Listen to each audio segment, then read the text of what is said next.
Point two point बात करेंगे कि सुप्रीम कोर्ट में कौन सी बातों पर डिस्कशन हुआ और उसका कंक्लूजन क्या है। मैंने लिख के रखा है ताकि मेन टू मेन पॉइंट की बात करके 3 मिनट में ये वीडियो खत्म कर दें। तो गाइस देखो, सबसे पहले ये कंक्लूजन निकला था कि पेपर मास लेवल पे हुआ था, क्योंकि यहाँ पे डिस्कशन में ये हो रहा था कि पेपर लीक कौन करवाता है, एक बड़ी बड़ी गैंग करवाती है। तो वो इतने बड़े पेपर को लीक करवा रही है, इतनी बड़ी रिस्क ले रही है, मतलब वहाँ पे पैसा बहुत ज्यादा इन्वॉल्व है। वो 40-50 लाख के लिए नहीं कर रहे होंगे, करोड़ों के लिए कर रहे होंगे। और अगर करोड़ों के लिए कर रहे हैं तो उनको मास लेवल पे पेपर लीक करना ही पड़ेगा। एक बच्चे से 10 लाख भी ले रहे तो वो 10 बच्चों से थोड़ी ना पेपर लीक करवाएंगे, हजारों बच्चे, लाखों बच्चों को इन्वॉल्व करने की सोचेंगे। और अगर पेपर लीक इतना भी हो रहा है तो यहाँ पे पॉलिटिकल पावर इन्वॉल्व है। तो ये पेपर तो मास लेवल पे हुआ है क्योंकि उन्होंने इतनी बड़ी रिस्क ली है, मतलब कुछ तो था घपला। ये बात आई थी। सेकंड टॉपिक इस पे बात हुई थी कि जो 719 नंबर और 718 नंबर वाले बच्चे थे उनके रीनीट ली गई। तो रीनीट के बाद मतलब सब एक्सपेक्ट कर रहे थे उनकी टॉप 1000 में तो आएगी ही आएगी। उनकी रैंक इतनी ज्यादा चेंज हो गई, एक की हो गई थी 39,000, एक बच्चे की हो गई थी 54,000।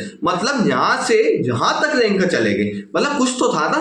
मतलब पहले वो बच्चे टॉप 100 में थे, इसके बाद टॉप 50,000 में नहीं आ रहे। फिर थर्ड टॉपिक इस पे बात हुई कि इन्होंने एनटीए ने प्रॉपर सीसीटीवी कैमरा नहीं प्रोवाइड करा। तो इसके ऑपोजिशन में एनटीए ने बोला कि नहीं नहीं हमने तो प्रोवाइड किए थे। तो इसके बाद क्या है कि इन्होंने प्राइवेट टेंडर दे के रखे थे, प्राइवेट कंपनी उनको दिए रखे। और आपके घर में अगर कोई सा कैमरा लगाओगे तो आपको पता होगा या नॉलेज किसी को होगा कि कैमरे की क्लिप चेंज करने में कितना टाइम लगता है, या क्लिप की जगह दूसरी क्लिप रिप्लेस करने में कितना टाइम लगता है। तो ये तो एक नॉर्मल बात है, अपने प्राइवेट कंपनी को दे दी, उन्होंने क्लिप चेंज कर दी होगी। इसकी क्या सिक्योरिटी है? आपने उसको अंडर कवर सुपरविजन के लिए किसी को रखा ही नहीं था।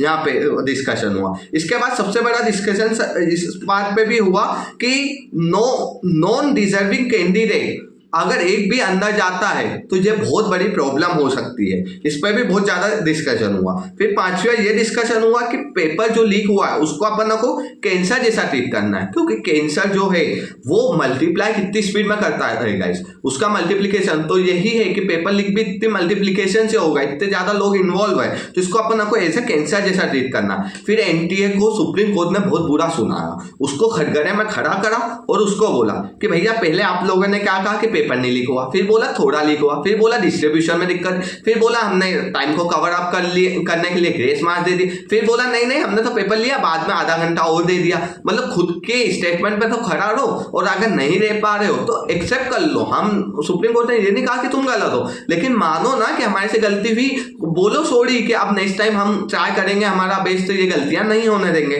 फिर गाइस सबसे मेन बात इस पे हुई थी, जो हेड रहते हैं ना, हेड जो मतलब जो सेंटर के हेड रहते हैं उनको इंफॉर्मेशन रहती है 2 जगह, एक कनाडा बैंक एक एसबीआई बैंक में पेपर पहुंचे थे। लास्ट मोमेंट पे बताते हैं कि कौन सा पेपर आज दिया जाएगा, ठीक है। तो ये गाइस यहाँ पे सीन बना। तो यहाँ पे क्या एसबीआई का पेपर देना था, लेकिन बच्चों को कौन सा दे दिया गया, कनाडा बैंक का दे दिया गया। और फिर थोड़े टाइम के बाद ले भी लिया और फिर एसबीआई का दे दिया, और कभी बोल रहे कि हमने दोनों दे दिए। ये कुछ समझ में नहीं आ रहा। ये तुमको पता ही होगा कौन सी सेंटर की बात है, ये कमेंट में बता देना गाइस। और इसके बाद जो बोनस क्वेश्चन पे भी बहुत ज्यादा डिस्कशन चला, जो फिजिक्स का क्वेश्चन था और एक कुछ बायो का था। तो इसमें यही सीन चला था कि एनसीईआरटी नॉन एनसीईआरटी।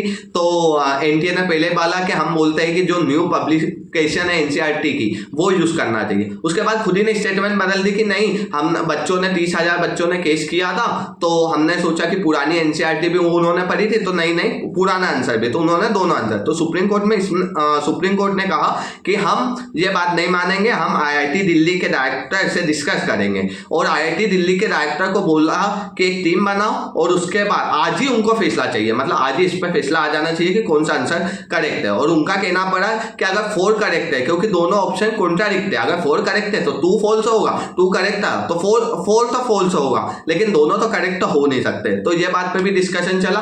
तो इस पे लगभग 4,32,000 के करीब वहां पे बता रहे थे कि उन्होंने 2 ऑप्शन सिलेक्ट किया था। तो अगर ये गलत होता तो वो लोगों के -5 मार्क्स हो सकते हैं guys. Thank you so much. अगर मेरे को सपोर्ट करने के लिए चैनल सब्सक्राइब करिए, और मैंने ट्राई किया कि मैं आपको बेस्ट से बेस्ट इंफॉर्मेशन प्रोवाइड कर पाऊँ। Thank you so much guys. Please subscribe my channel. Good luck and जो हो अच्छा हो, प्रे फॉर गॉड।